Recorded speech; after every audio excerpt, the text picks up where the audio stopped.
All right, we are back with episode 8, and we are looking at the art of the guard.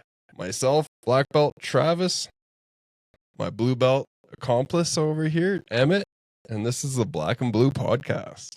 Yeah. All right, so what do we got today, Emmett? Well, we're going to talk about the guard. Yeah,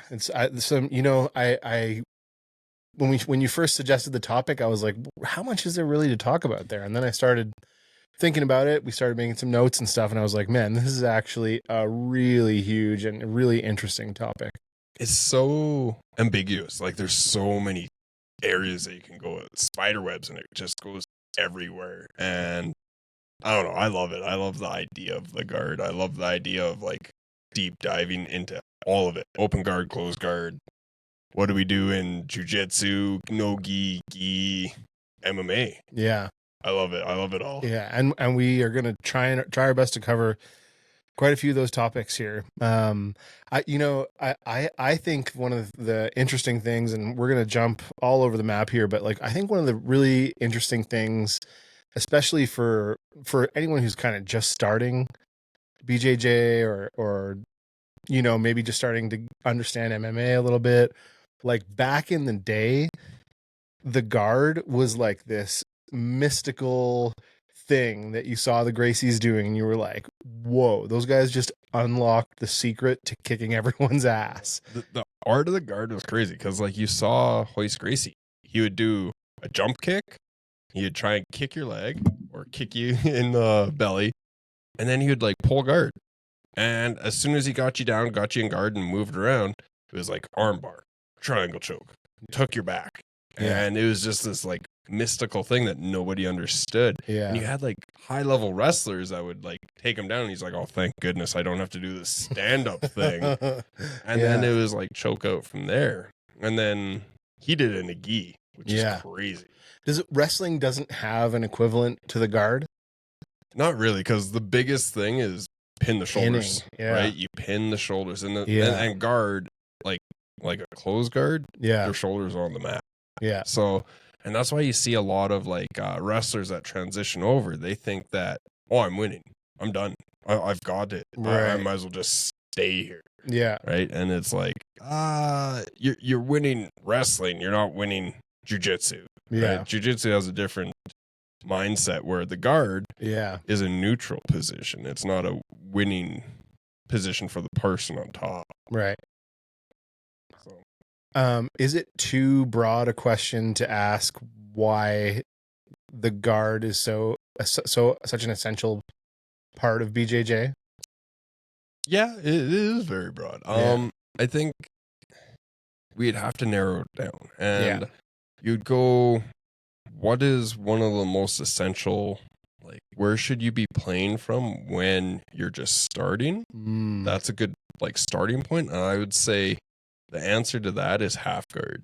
Yeah. All too often matches, like old school, is you start in closed guard, you learn how to break the closed guard, you get through, or you learn how to sweep from closed guard with a basic hip bump sweep, scissor sweep, all of this stuff.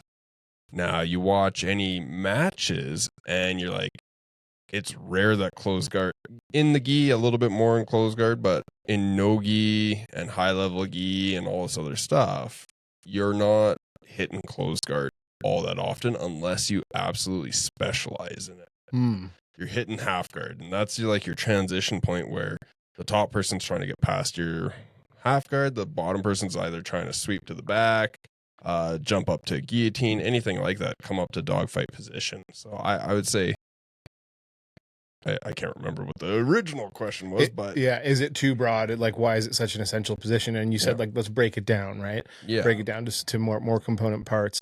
So what happened? Is that because half guard is like there's more capacity to move around to different places from half guard? Like, what caused it to evolve from let's get the guy to full guard to people started everyone started knowing what jiu-jitsu was. So the closed guard used to be this mystical thing, right? It was like the Kung Fu movie where you're like, oh, don't mess with Wu-Tang kind of thing. And like, boom. But then it started getting broken down, and they're like, oh, if all I do is like posture up, push that leg down, right, and jump past. right.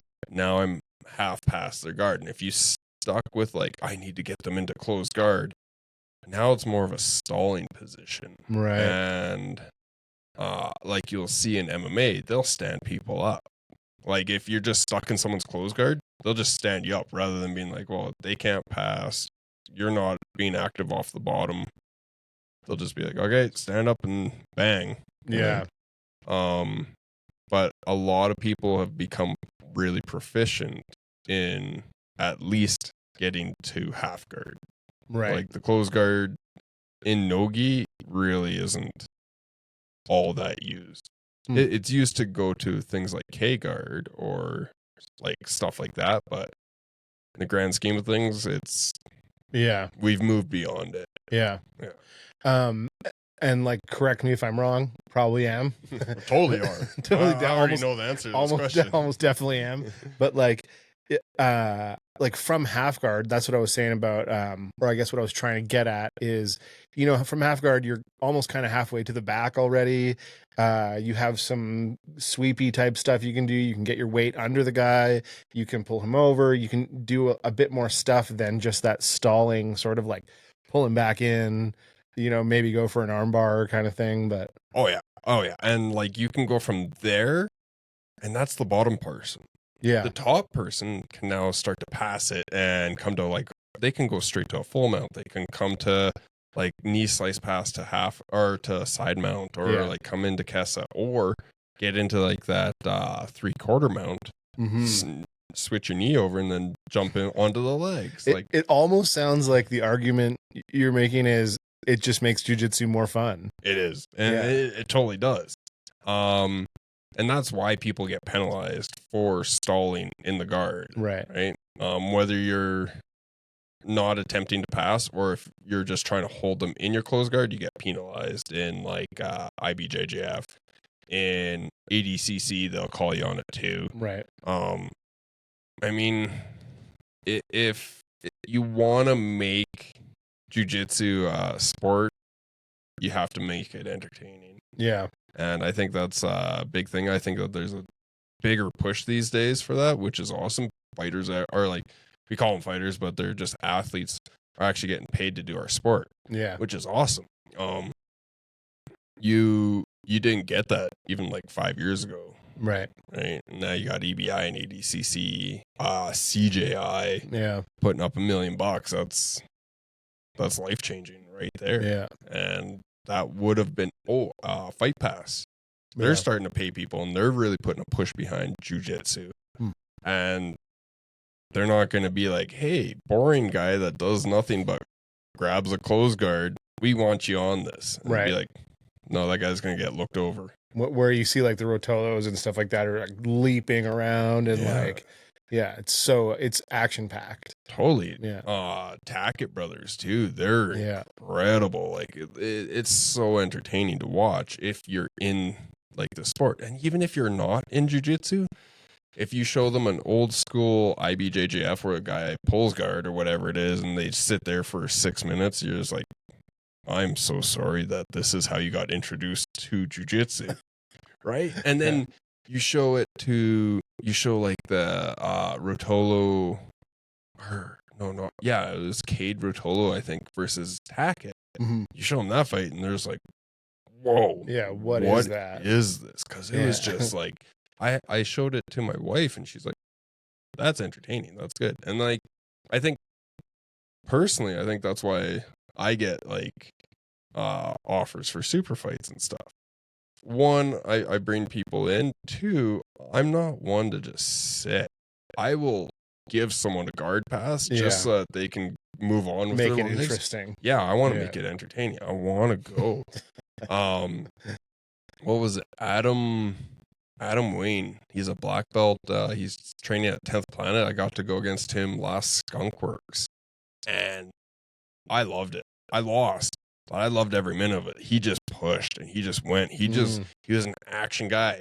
And he wasn't just sitting there like waiting for control, making a boring ass fight. Waiting for you to make a mistake or whatever. Yeah, he was like, I'm going to make something happen. And then I had that mentality. I was like, I'm going to catch something. And we went back and forth. And like we got a lot of compliments on it. Like, that was awesome to watch. Yeah. And that's the kind of match I want to do and watch.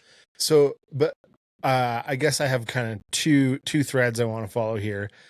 Let's follow up on the big one, which is how like reviled pulling guard has become. But what I do want to ask about is like, we'll come back to that because I think it's a super funny topic. Like every meme out there is about that. But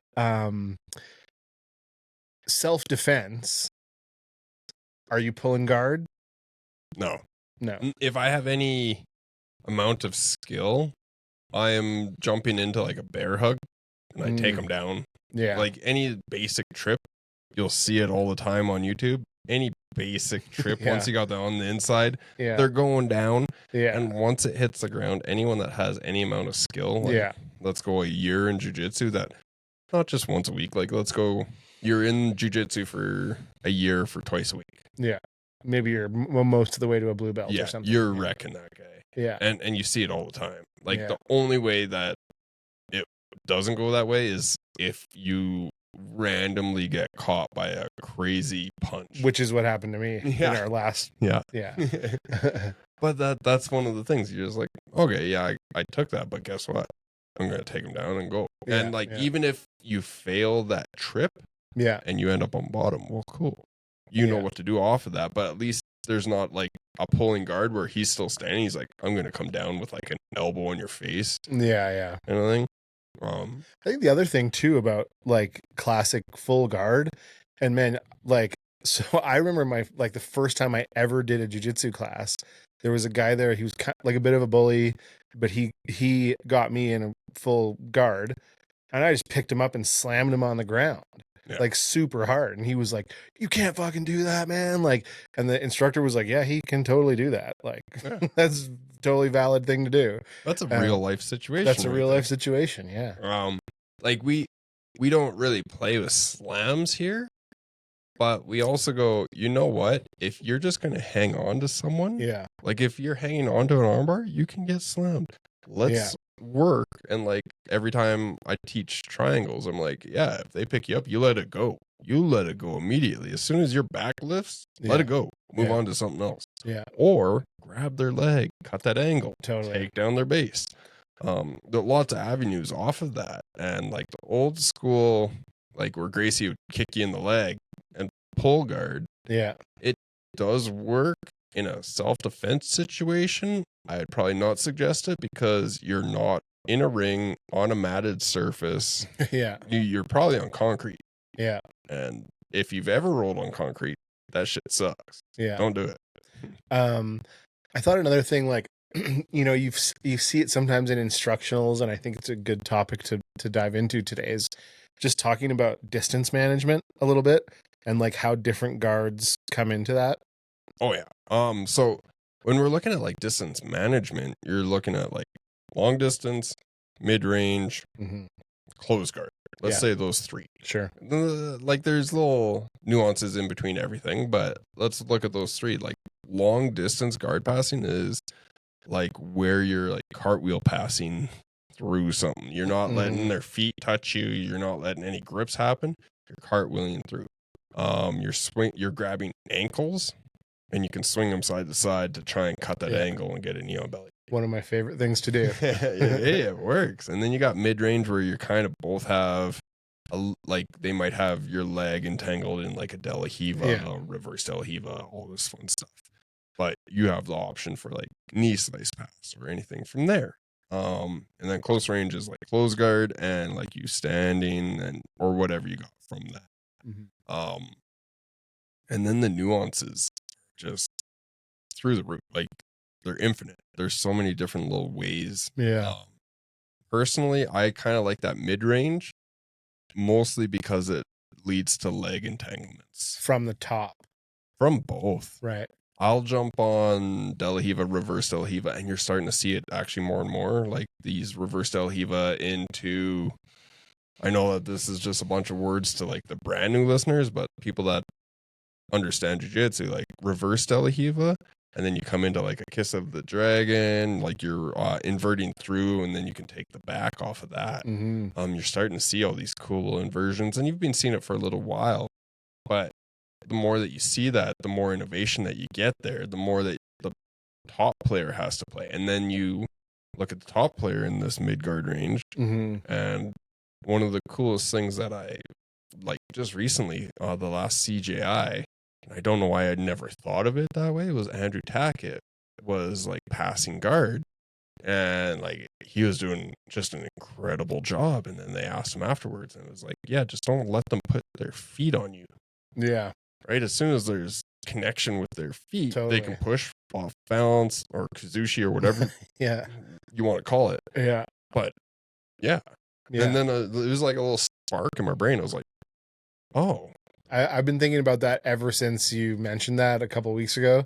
And that's, you know, speaking now of like grabbing the ankle thing, it's like once you grab the ankles, like you're kind of in. Yeah. If you're good at what you do, you're in. Which yeah. On the Emmett show, you know he's good at it. You know I am. I've grabbed a few ankles in my time. That's like ankle biter, but ankle grabber. Ankle grabber. So you know, you mentioned a few different like guards in there, De La Riva, like lapel guard, scissor guard, like all these different guards. You know, I think like where my mind goes back to all the time is, you know, you're talking about street fight. You grab the guy, you get him down. Like De La Riva is not going to play into that. Like lapel guard, probably not. Spider guard, no way. No. Like this is sport jiu-jitsu, right? For the most part. I mean, spider guard, if you grab both their like wrists and you put knees or feet in their elbow pits, they're not punching you. They don't know what the hell is going on, and then you just throw up a triangle choke. Right. I mean, it's a good way to defend not getting punched in the face, but you do have to have grips. Yeah. The lapel guards, those start to fly out the window, and you see all these memes and everything. Oh, what would you do? Pull worm guard? Jiu-jitsu's bullshit for self-defense. And you're like, no, anyone that knows worm guard knows enough about jiu-jitsu that they're not going to do that in a street fight. They're just going to jump on your neck. And so, you know, forgetting street fight for a second, what about MMA? Like how deep into different guards do you get in an MMA scenario? Or is it sort of like at a certain point, BJJ and MMA branch out? They do, but then you've always seen it in like MMA and like UFC. You see specialists, right? Like sneak their way back in, and they're like Ryan Hall, leg lock specialist. He reverse Imanari his way to like top 10. Right. Unbelievable. And it was just, or like Damian Maia, just get a body lock, take him down. And then he wanted to inflict the least amount of damage because he felt bad for the guy. But then he would get a tap. Like, it was amazing. And you see specialists come in, but you see that in everything. Like, you see that in striking. You see like the karate specialists like Stephen Thompson, Lyoto Machida. Yeah. You see that at all areas, but then you get into guards. And a lot of people are like, oh, well, De La Riva, where would you ever use that? And then what if your opponent stands up, you catch a De La Riva hook, you catch their hip, and you like almost like a tripod sweep. Yeah. That's, you take them down, you can stand back up, or you can follow it up. Yeah. And you've seen that. You've seen that at the highest level of MMA. Do you see it often? No. Yeah. Because they have a distinct thread of how they use their grappling. There are people that have like really active guards. If you don't have anything going beyond that, like if you don't have great wrestling, an active guard is going to be pretty hard to use. Like we saw Kron Gracie get like not just beaten but also mocked mercilessly. He got mauled. Yeah. And it was because he did like that butt scoot. It was like, dude, you did what every meme is. Yeah. Now, that being said, that's at the absolute highest level. Yeah. Like, Kron destroys 99.99% of the population. Yeah, he's a multiple time world champion. I think. Yeah. And he destroys everything. It doesn't matter if you see red. He takes you out. Yeah. But at the absolute highest level, he thought that was his way to win, and he also wanted to show that jiu-jitsu, the old school way, worked. And it just, MMA has evolved beyond that. You have to have like an amazing takedown game to get to the jiu-jitsu game kind of thing. Yeah. Unless you're Ryan Hall and you jump on a leg from 4 feet away with an Imanari roll. Right. And Ryan Hall actually does like crazy amounts of kicks, like head kicks, spinning kicks. Maybe he knocks you out. Yeah. Or you catch it, you take him down, then he's like, sweet. Now we're in my world. I don't have to do a takedown. You've brought it to his world. Yeah. Which is one of those things. So it does converge back in, but sport jiu-jitsu and high-level MMA, they are two different ones. Yeah. And you see it. You see it like when the UFC Fight Pass. They have like UFC guys come over and do it. Mm-hmm. There's specialty rules like no heel hooks and stuff to protect like these mega stars. But for sure, they come over and they get mauled by like a really good jiu-jitsu guy. Yeah, I've seen a couple of those. What was the one I saw recently? It was an older one. Man, I wish I could remember who that was. But yeah, and you see that. You see how the sort of like the broad skill set of the MMA guy and the like super advanced BJJ specialist. They do well, but it's an event. Eventually they're going to lose, you know? Yeah. Like Craig Jones versus Cerrone.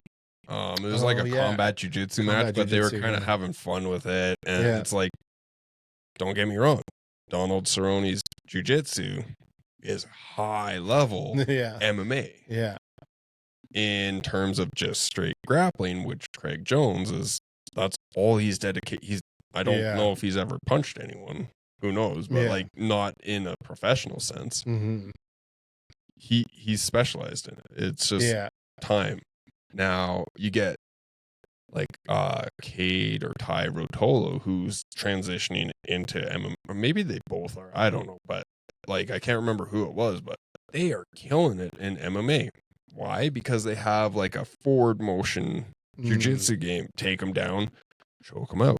But they have the takedown skills. They have this like just a forward motion, that wrestling inspired sort of. Yeah, and it's like, or wrestling informed, I should say. Yeah, and it's like, let's get after it. And it's really cool to see that happening. Yeah. So now they're taking their specialty, putting some strikes behind it, and going. Yeah, and they're super freak athletes to begin with. Yeah, like they've been doing it forever. So like since they're like 4 or 5 or something. That's so wild. Crazy. Yeah. What about like, you know, different? We talk a lot about having different styles and like personal styles, body types, age, physical ability. Are there some guards that, you know, really fit well with certain approaches or?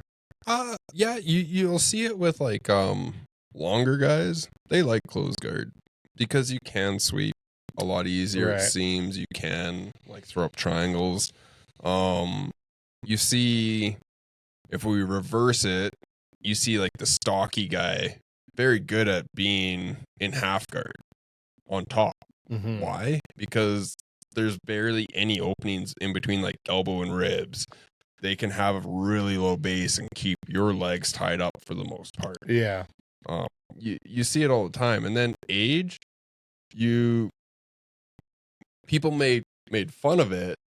Like when you're younger and you're like, oh, all you do is hold half guard, or oh, all you do is hold close guard. Mm-hmm. Well, yeah, if you're old and you're like busted up from being on the mat so long, close guard is a beautiful place to just hang out and play and stay on the mats and not get anything wrecked, and like you can play like a sweep game. I actually see that about half guard in older players where they're just like, okay, I'm gonna go wrestle with the 50-year-old and he's gonna hold half guard the whole time. Yeah, which yeah, it happens. And I mean, I think that it's a great thing where you can be in your 50s, you can be in your 60s, and you can still do it. You just have to modify how you do it. Yeah. And you hear it quite often, and like I hear it in podcasts.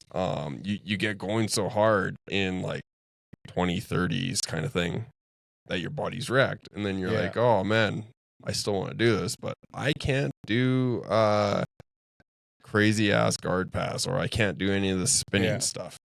Half guard seems like a great option, and then you see the specialty in it where there's like, can't move me because I understand my base way better than you. And I don't know, I love it. I think it's a really cool area. And then like smaller people versus bigger people.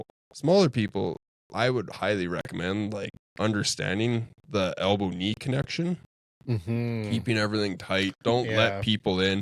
Use your hooks. Use your size. Some of the worst people I ever grapple are the smallest people, because I'm like, man, you just don't move like all the 200-pound plus guys that I usually face. The little guys just move so much more intricately because they've had to build up that. Yeah. Now, do they have the same pressure? No. Yeah. But they can jump on your back a lot quicker. Man, not to veer off the topic too much here, but you're talking about like Cerrone and Craig Jones and being at sort of the pinnacle of whatever your sport is. I think that is something that it takes a really, I think it takes an open mind and a long time to really grasp.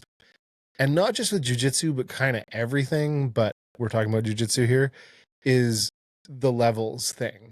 Like, there's so many people out there who the Instagram commenters and the Reddit commenters and shit. Yeah.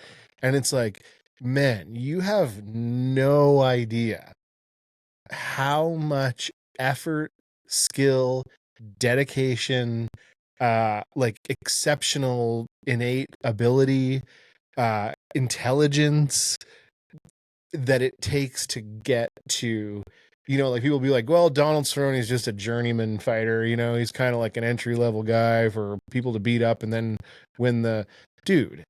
That guy, and I'm just using him as an example. Like, do you know how good that guy is? Yeah. Like, there's 30 people in the world as good as that guy. Yeah. Like, entire world. World. It's insane. Yeah. You sit there and you look at it and you're like, you're just an armchair quarterback. You know dick all about anything. Yeah. Like, it's in, like, I hear people and I hear parents or I hear like spectators and I'm like, you don't know what is going on there, and it's evident in your and they sound like, if you're looking at they sound like preschoolers when they're talking about a sport that they don't know. Like, oh, that guy could have done this. No, he couldn't. His whole leg was trapped and his shoulders are pinned, and it's not working out that way. Yeah. Now you look at like a journey of a white belt moving through it, they think, wow, I'm like this biggest badass. And then you're like, no, you're the smallest fish in a big pond. A huge pond. Yeah. And like, I hear it from like some of the teenagers, then they see me roll and they're like, whoa, I'm like, I'm nothing. Yeah. I'm like, I guess at Dark Horse, I'm the biggest fish. Sure. But this is a speck of water in an ocean. Yeah. Like, and I went to ADCC and I did decent, but that's the ADCC Open. Right. That's where anyone can sign up. Yeah. And then you look at like the people that are in the big show of ADCC, they are just out of this world good. But so many people don't understand it. No. And they never will understand it. Like, not only do they not know, they don't know that they'll never know. Yeah. You know, it's crazy. Like, not to mention the fitness level, athleticism, you know, like just everything, just the dedication to get to that level. Yeah. If you attribute it to something else, it's like writing. Mm-hmm. The people at the highest level of jiu-jitsu are writing epic, like, trilogies. They're the J.R.R. Tolkien. They have everything developed in such an intricate way where they have dwarven and elven languages fully written out. Yeah. And then they can expand upon that in infinite ways. Yeah. And this spectator is just starting to learn to write an A. They're like, Durr. Like, and that's how bad it is. It's like, yeah, you don't understand how far in. Yeah. And like, some people, like, you listen to Danaher, and he's eloquent in his speech. He has a lot of like philosophy behind him. He has a lot of knowledge. It's amazing. But then you get someone. I listened to this like interview with Mike Tyson, and you listen to him, and you're like, okay, maybe his speech isn't up to like a college, university, all this kind of like crazy level. Yeah. But the amount of knowledge that dude has in anything, in everything boxing, he is a walking encyclopedia. Yeah. And I have actually found him pretty eloquent, to be honest. Like, he is, but he has very grounded speech. Like, it's very, like, anyone can. It's not flowery. Yeah. Anyone can understand it. Yeah. And educated people look down upon that. Totally. They're like, oh, well, he doesn't know how to use the big words. And it's like, when I teach a seminar, the words I use, anyone can do it. Anyone. I'm like, I don't go, okay, now we go Kazushi this way, or I'm like, okay, let's off balance them one way. Yeah. And a white belt can understand that. Yeah. Black belts understand that. Yeah. I'm not, and like, you should have specific language, but it doesn't have to be this like crazy out there, look how educated I am. Yeah. That just makes you look pompous for the most part. I think, and we're way off guard here, but like, I think you're supposed to rein me back. I know. But I think the thing that I have come to like really dislike is, and again, not just with jiu-jitsu, but like haterism, you know, where it's like you get grown men being like Justin Bieber sucks. Like, why is that guy a millionaire and I'm not a millionaire? Dude, that guy is a millionaire because he's talented, he's handsome, he like works his ass off, he tours constantly. Does his music suck? I mean, I don't know, it's opinion, who cares? But like, I promise you, that guy has worked harder, longer, since he was younger, and grinded it out way more than 99% of the world. That's why he's rich. Yeah. Like, because they put in the time, they have the ideas, they have the gumption and the drive, and they get there. So it's like when you hear people say like, well, fucking Donald Cerrone sucks, or who, I don't think many people actually say Donald Cerrone sucks. But I think he's pretty well loved, but yeah, totally. I think that guy's awesome. But it's just like there's this whole, most of the world doesn't get what goes into being good at something. Totally.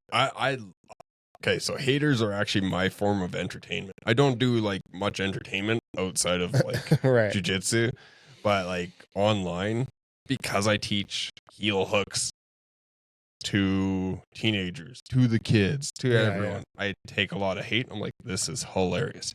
On our YouTube channel, I get a lot of shit on there. They're like, oh, look at this guy. What does he know? He's just like, he wears like stupid colors. I'm like, yeah, let's play. And like, that's my form of entertainment, is going back and forth with them. Yeah. And like, I've had like multiple discussions, and like, and then you get haters that oftentimes become like friends, or actually just start following you. You're like, yeah, that's because I'm probably showing some pretty cool shit. Yeah. And I guess like probably my number one, and it's not a hater so much, but it was Jared Kilkenny. I went back and forth with him. So he's the guy that I went against at a tournament and I won one of those belts. Yeah. But like we promoted that so hard. We're actually pretty good friends. Yeah. But online, it looked like we hated one another and we were just going back and forth. And that's like, the fight game, baby. Yeah. And everyone's like, do you actually hate him? I'm like, and like online, I would keep it. Yeah, he sucks. All he is a big goon that doesn't do anything. And then like the people that know me or know him, we're like, oh, he's actually a pretty good guy. I actually really respect him. I think it's cool. And you know, clearly you have a pattern of hanging out with big goons that don't do anything. Yeah, I know that just sitting half guard. Yeah. Just we should probably get back to the guard topic here. But yeah, man. We always talk about shirts we want to make. Like, no haters, man. That haterism. You'll have no haters, and I'll be like, all the haters. Yeah, bitch. Bring on the haters. Yeah. So let's jump into the reviled guard pulling for a second. We've sort of skirted around it a little bit. It feels like I think the hatred of the guard pulling, it comes a little bit from that entertainment side of things. What else? Like what else drives that hatred of guard pulling? It's people saying you need to learn takedowns or blah blah blah blah blah. I do it fully. Like I post memes and stuff of it, knowing full well if that guy's a better wrestler than me, I'm pulling guard. Yeah. I'm not wasting my energy. Yeah. Dancing around on my feet just to know that I'm gonna get launched into the air, smashed onto my back, and then he's probably going to end up in an advantageous position. Whereas if I pull guard, I can pull into a place or a position, like say De La Riva, say butterfly or something like that, that I feel I have the best way to win. Right. So there is a lot of hate where it's like, well, you don't know any takedowns. I do know takedowns. And I'll use them against people that I think that I can get a takedown against. But if you've been doing wrestling for 10 years, what the hell am I even going to attempt that? That's the dumbest strategic move that I can ever make. But it's a terrible way to do it. And once you get higher up, it's a levels game, right? Totally. He's better at that. I might be better at leg locks. If I pull guard, I'm got a closer chance of getting that leg lock.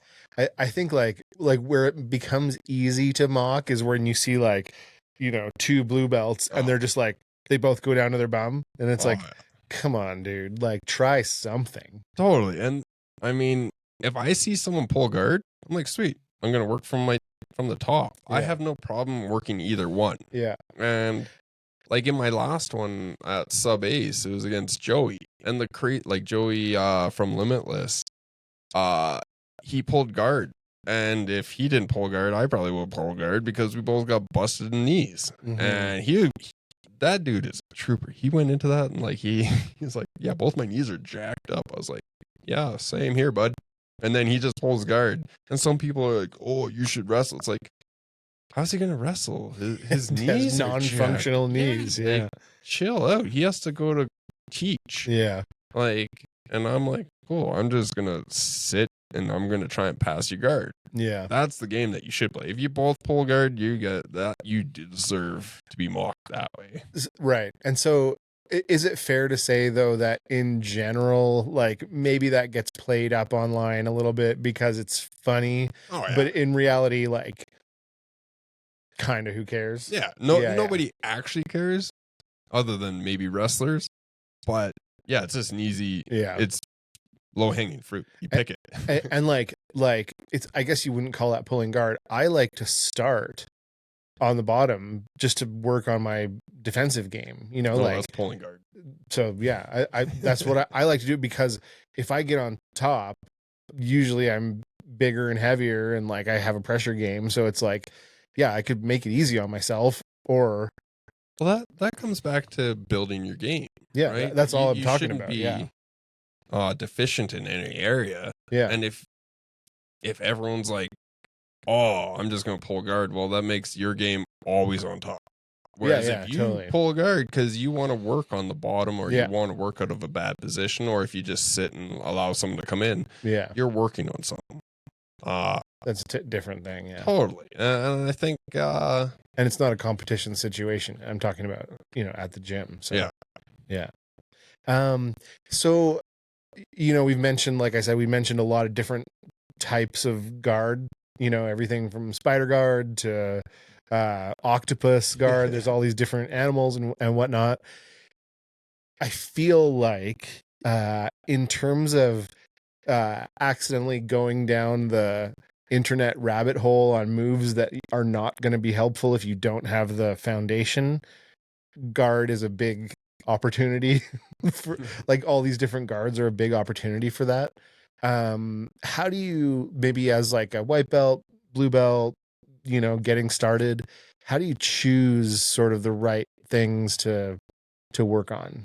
I tend to like teach the half guard, butterfly guard. When I compete, I burn out my arms pretty quick. Yeah. So I feel like a lot of people do. So I teach ways to use your legs, use the big muscles to move someone around rather than try and move them around with your arms. Right. So I tend to think like use your arms as frames. They should be great frames. Do the heavy lifting with the big muscles. Right. Do the heavy lifting with your legs. Right. And then like if you need to get under someone, don't just like pull them with your arms. Like crunch under. Use your body muscles to go through and get to that opportune space. Yeah. As a white belt, blue belts, highly recommend working on like your butterfly guard, like using your legs to manipulate off balance and all that stuff. Half guard and coming up into like dog fight or rolling under them. Yeah. And taking a sweep that way. And then, I mean, you can develop so many different ways off of that. If you're mostly a gi player, start to work on, like, close guard is going to be an area that you should work, especially in gi, because gi is going to be, it ends up there more often. So working close guard, working like your lapels, and working spider guard just so you can start to understand grips. If you don't understand grips and you go into a gi competition, you're going to get worked over. So it's just one of those things, like you're going to get your grips stripped super easy because you don't know how to set them up, don't know how to place them, don't know how to like keep a hold of someone. Yeah. So as a blue or white belt to blue belt, if gi is your focus, you should start like playing those offshoot guards that like might not make sense in the grand scheme of things, like in a self-defense or a no gi. But if you want to be really good in the gi, that's where you go. Yeah, interesting. And like my gi game is primarily no gi grips because I like to play both sides. I like to play the gi. I like to play no gi. So I'm not going to be specializing in any grips or any kind of chokes or any kind of guards from there, or like that are lapel or gi specific. Yeah. Just because I like to compete in both. And when you're talking about leading with your legs, something like a De La Riva type thing, like we've touched on that a few times in the time that I've been here, where it's good for kind of splitting their legs or getting in underneath them and stuff like that. Is that yeah and like De La Riva, it leads to so many other ones. So De La Riva or reverse De La Riva, they lead to other opportunities to expand your game. Yeah. So I like to use De La Riva as either an off balancing into a sweep. Right. Or I come into a single leg X with a standing opponent, or I come into X guard off of those ones. Right. I guess if we're looking at guards, X guard too. Because with X guard, it makes you have to use your legs. Right. If you're not using your legs effectively, your X guard gets crushed. Easy to like punch down through it. Yeah. If you start to learn how to use your legs and how to like crunch your core and keep that engaged, it becomes a beautiful guard. And I guess on that note, make sure that be following the YouTube page, because I will be releasing X guard instructional here at some point. Nice. It'll just be free on YouTube for you guys, because I absolutely love X guard and I want to share it with everyone. Cool. So a little plug to myself on that one on Dark Horse.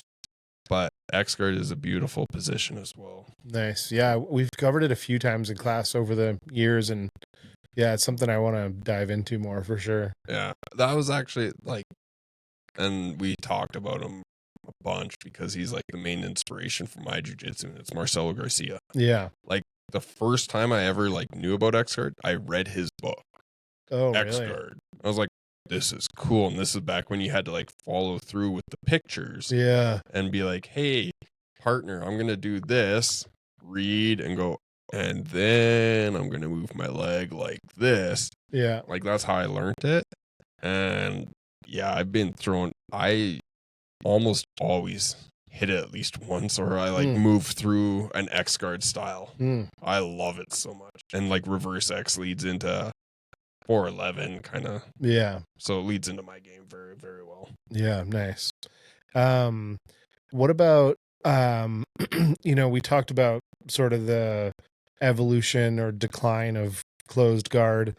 What, any sort of predictions about where guard play is heading? You're starting to see a lot of, like the Aussies, they've been playing a lot of K guard. So it's just like close guard, and then you transition that knee down and into the middle. So I don't know why it's called K guard, but that's what they call it. Yeah. And it leads into sweeps and leg entanglements. And Levi Jones Leary, I think is his name. Okay. He was on like the CJI, and just incredible. He's probably one of the best. Lachlan Giles is the guy that like made it famous kind of thing. Guard, yeah. Yeah, and I think you're gonna see that more. It just creates a connection to their legs and leg entanglements still. In gi, you're starting to see like a revitalization of like balloon sweeps, where you just have like the wrist grips and you start to flip them over from like almost like a closed guard or feet on hips kind of thing. Interesting, yeah. And it's cool because jiu-jitsu is cyclical, right? Like, that's almost like traditional jiu-jitsu stuff, right? Yeah. And I think it was this last like Worlds, you saw it get hit like about 5 times. That's awesome. Like, that's cool to see it come back around. Yeah. And there's so many cool things that you can do on both sides of it. And then I guess on like guard, on the top side, like guard passing, you're starting to see everyone go, I don't want those feet attached to me whatsoever. So you're seeing everyone start to adopt that. Yeah. So you're probably going to start to see people trying to entangle the legs with their arms first, like invert and come around, and then attach their legs after. Yeah. I assume just because people are swinging, are not allowing those feet to touch you. Yeah. That's daunting amount of information to, like, as a blue belt, it's like, holy cow, I kind of understand half guard. I guess I got to learn 12 other guards, but it's one of those things that everyone's going to learn.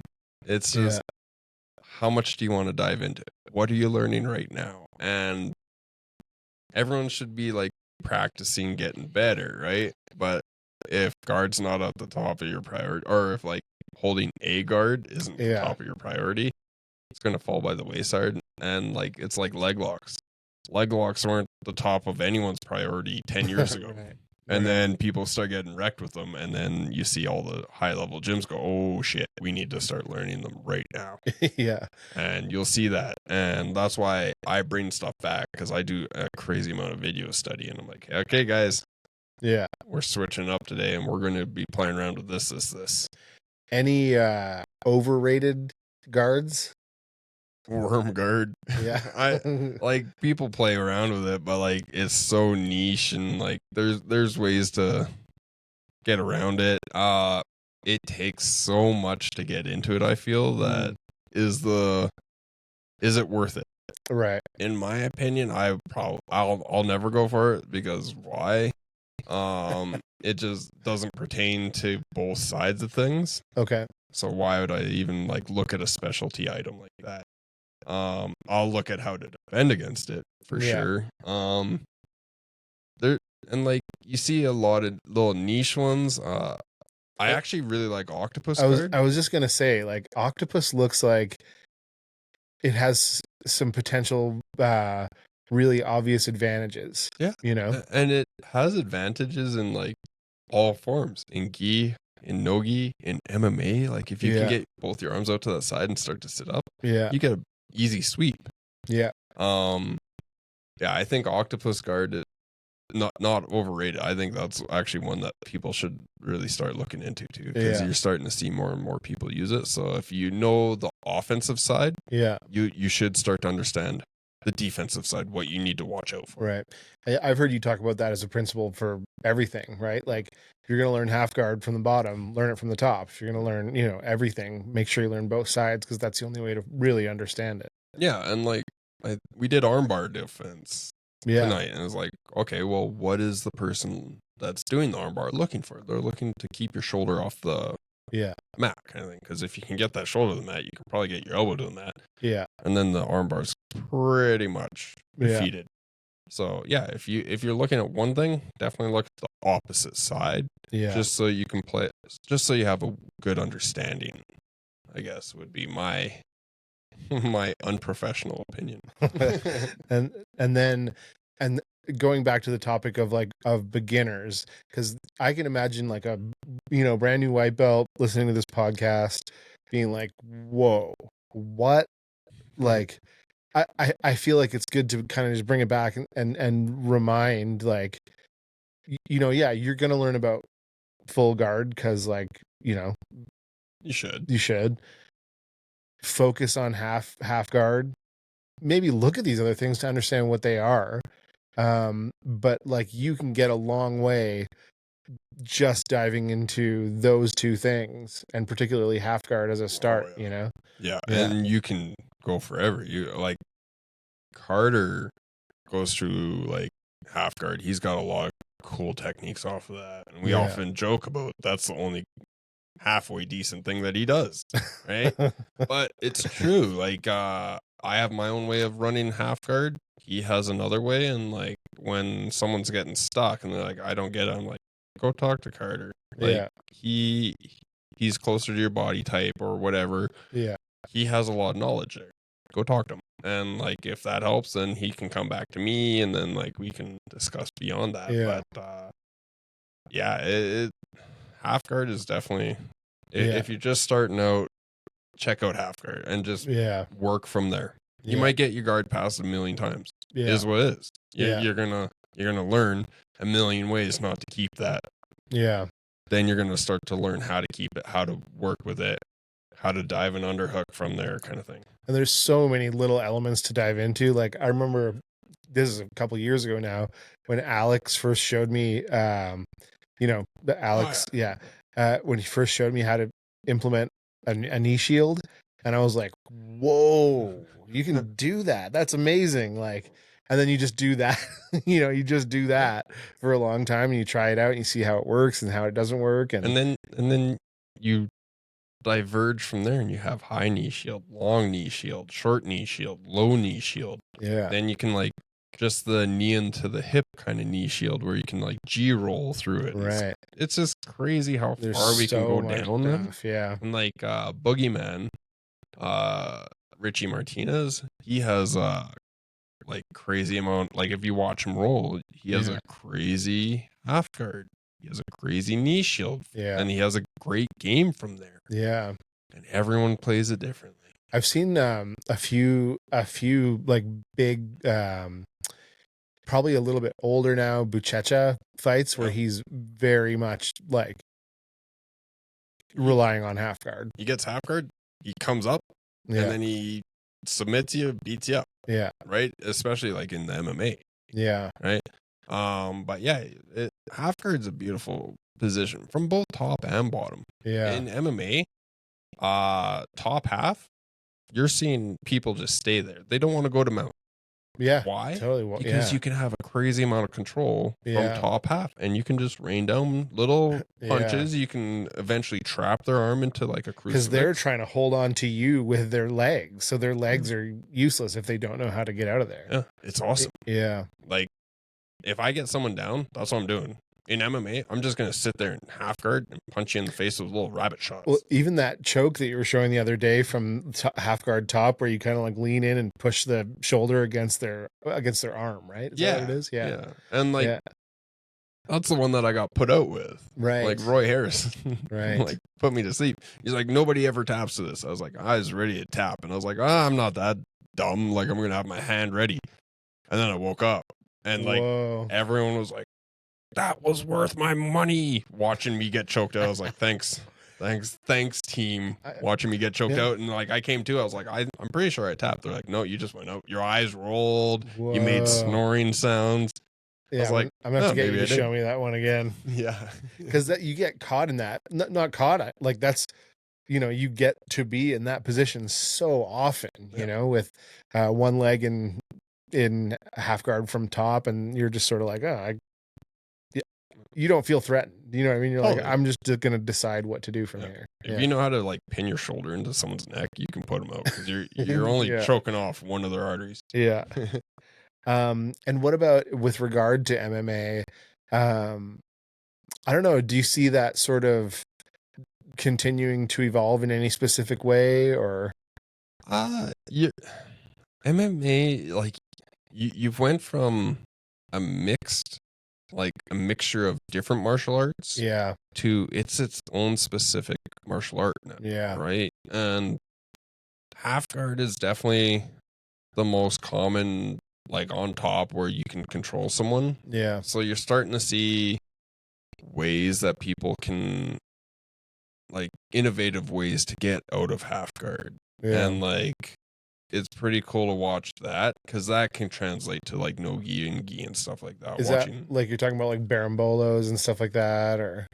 Yeah, like either berimbolo, they're kind of getting shut down a lot more recently. Like, people are like, oh yeah, that was cool for that year. Now we understand how to shut that down. But you're seeing them invert still to like try and get their butt into the air and like get that space. In MMA. Yeah, and octopus guard from that. And you're starting to see these little specialty jiu-jitsu things transfer over, because it works in jiu-jitsu. It's going to work. Well, not going to work, but it might work. Has the potential to work. And it does. Like, it's absolutely crazy, the evolution of martial arts from, like, I remember when I was a kid, it was still like the martial arts magazines, like Black Belt magazine, whatever. They would just fully feature those like McDojo, like idiots, who were like, yeah, I'm a ninja or whatever. It's like, dude, well, it's the blood sport. Who is that guy? Frank Dukes. Yeah, Frank Dukes. Yeah. And like, when I watched Bloodsport, I was like, that guy is the greatest guy in the entirety of martial arts. And then like later on, you like start to read, and you're like, oh, that dude was a total fraud. Like, hard. And I mean, he made fraud, money, but like a sociopath. Oh yeah. And he like him, and like, I get Steven Seagal was like a real martial artist. No, he wasn't. But dude, the shit that those guys make up. I think I just decided we need to do a McDojo episode, man. Oh man, I'm in, because I'm so into that. I love how like you watch the ancestry of Steven Seagal, and he's like, my dad is half Hungarian, and then he's like, my dado was half Japanese, and it's like, dude, what are you? Dude, that guy's out to lunch. I'm gonna send you a podcast about that guy. That, man, it's so funny. I can't believe I haven't sent that to you already.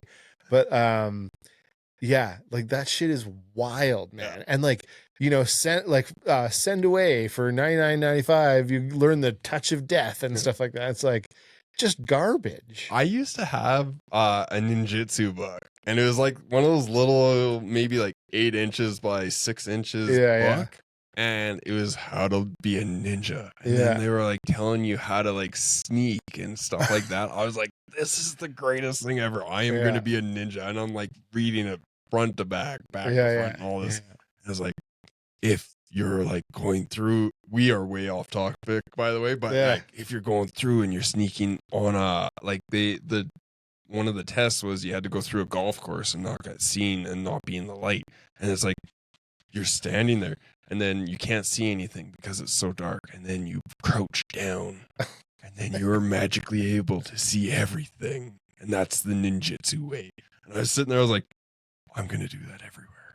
And like, I don't know, I was a kid. I was like, I'm going to be a ninja. Like, I followed that book, and now, like, looking back, I'm like, that is so funny. I love that I had that book. That's awesome. Yeah. And like, I'm probably a decade older than you. And like, when I was a kid, it was, like all those ninja movies were coming out, like Revenge of the Ninja and like whatever they were called. And it was like, whoa, yes, dude. And there actually is a golf course scene in one of those movies.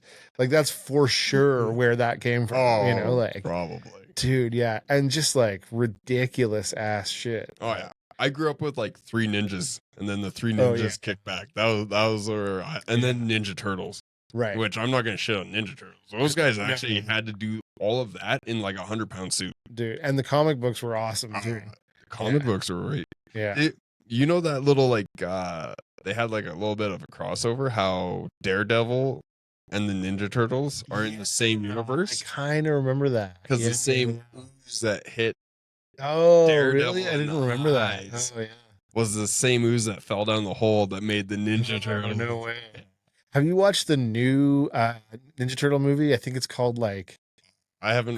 Mutant Mayhem. No, dude, you got to watch that. It's so awesome. No, it's like all like 90s, 2000s hip hop, and like it's totally really unique animation style. It's really good, man. Like, the kids were watching it, and I was like, "This is like I like this more than you. Like this is." You guys got to go to bed so I can watch this. Yeah, it's really good. Okay, I think it's called Mutant Mayhem. Yeah. Send me a link. I love all animation stuff. When they redid the Ninja Turtles, but the Ninja Turtles were like CGI or something like that. Oh, like this is like was probably about 10 years ago. The Mike Bay ones. Yeah, I was like, these are shit. Yeah, like, these are garbage. I was still like in. Those guys were in suits and doing this. And it's insane. Like Secret of the Ooze. How do you get better than that? Yeah, those were good, man. Yeah. I was very into Ninja Turtles as a kid. Yeah. I don't have too many more questions about the guard. Anything else you want to say? I think that we covered quite a bit. Yeah. And like, if you're just like just starting out jiu-jitsu, highly recommend. Like, if I can ever just like tell people, like, learn a butterfly guard or an X guard and half guard. Yeah. You're starting to use your legs. Use your legs when you're doing it, because moving around someone that's heavier than you with your arms, you're going to be exhausted and then you're in trouble. Yeah. And like I deep dive into everything. Like I deep dive into MMA and like I watch everything all the time. Ninja moves. Yeah, man. I'll watch ninja movies. I'm like, that's not realistic. I'm going to try it. Like, why not? And I don't know. I think it's a fascinating topic, and it was funny when you're like, well, how much can we really get off of that? I was like, just wait. Yeah. And I think, a good reminder again for like anyone who is like just starting out, write that stuff down, like, and not just in the moment or after class or whatever, but like write down what your goals are with regard to like half guard. Okay. In the next month or so, I want to learn this. In the next 6 months, I want to make sure I understand this, and like watch videos, like dive into it, write it down. Especially that if you're brand new or if you're at a plateau, writing notes and then looking back on your notes and being like, okay, well, I'm not actually at a plateau. I am learning. Right. Maybe I'm just not able to like see it in the moment, because you never see the progress that you're doing in the moment. You see it as a like 2020, like what is it? Hindsight is 2020. Yeah. And that's what you get. And writing goals, writing notes, you can look back and be like, oh, I didn't know shit about this. Totally. Now I have a game from half guard. Yeah. On different scenarios. Maybe it's only 2 scenarios, but at least you have a game where you had nothing at one point in time. And Carter and I were talking about the other day. So both garbage. Got it. Cool. Yeah. Just move on. Carter and I were talking the other day about once you feel it once, something where it's like, oh, that's what it feels like to come up into dogfight successfully from half guard. Oh, like then your brain kind of records it and you're like, oh, that's what it actually feels like to successfully get there. Then you really start kind of building on things, Feeling jiu-jitsu is just it sounds weird. It sounds a little foo-foo-y when you don't know. Yeah. But when you know, feeling jiu-jitsu, like you roll with your eyes closed. That's probably the best way to actually do that. Yeah. Roll with your eyes closed, because then you have to feel it. Yeah. And it's a beautiful way. We could have named the podcast Feeling Jiu-Jitsu. And then we get a whole bunch of comments. Yeah. Okay. Well, another episode on the books. Any thoughts about, are we going to do surviving the spaz next time? I think that's a necessary one, because we've both had encounters with that recently, so let's do it. And by recently, you mean constantly? Yeah, all the time with Emmett. I mean, sorry. Wait, well, what? Yeah. Hey, yeah. Yeah, I think that's a good one. If you have any questions, any comments, throw them up on Spotify, YouTube, on our Instagram, wherever you find us. We're everywhere. Hopefully, if you find we're very famous. Yeah, super famous with all 8 episodes. But if you find a platform that we're not on, that you're like, this is where I listen to all my podcasts, shoot me a message. I'll get it on there. I'm pretty active, and I understand like this much, but this much will lead me a long ways. Yeah. And yeah, thank you for the chat. Thank you, and catch you guys next time. Thanks for listening. Oh, you almost got it. It's catch you on the flip side. Catch you on the flip side. Okay. Thanks.